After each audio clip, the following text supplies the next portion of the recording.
Huwag mong gagawing mundo yung dapat na tao lang. Matanong lang kita, hanggang saan nga ba ang kaya mong isugal? Alang-alang sa pagmamahal. Hanggang saan nga ba ang limitasyon ng iyong mga sakripisyo? Kapalit ang relasyon na pangmatagalan. Hanggang saan nga ba ang kaya mong tiisin para lang sa isang tao na pangarap mong mahalin ka ng tapat at totoo? Sa totoo lang, wala namang masamang magmahal ng sobra o umibig ka ng todo. Kasi ang importante naman dyan, masaya ka. Masaya kayo. Na ano man ang mangyari sa dulo, bahala na. Basta tanggap niya at tanggap mo.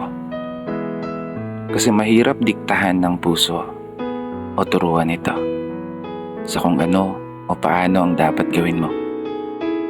Kasi sa oras na talagang umibig ka, walang sino ang makakapagsabi sa kung ano yung nararamdaman mo.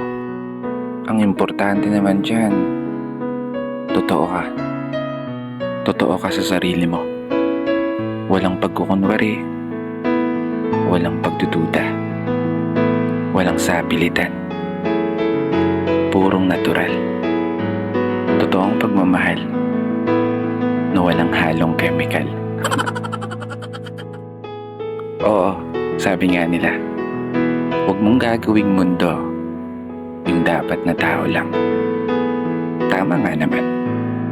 Pero palagi mong tandaan, huwag mong bibigyan ng limitasyon ang puso mo sa kung paano ito magmamahal. Kung saan ka masaya, take the risk. Basta magtira ka ng pagmamahal sa sarili mo. Para kung sakaling mabigo ka at ipatalo ng taong gusto mong ipanalo, gamitin mo yung natitirang pagmamahal na yan para muli kang makabangon, muli kang makabawi at maghilom ang sugat ng kahapon.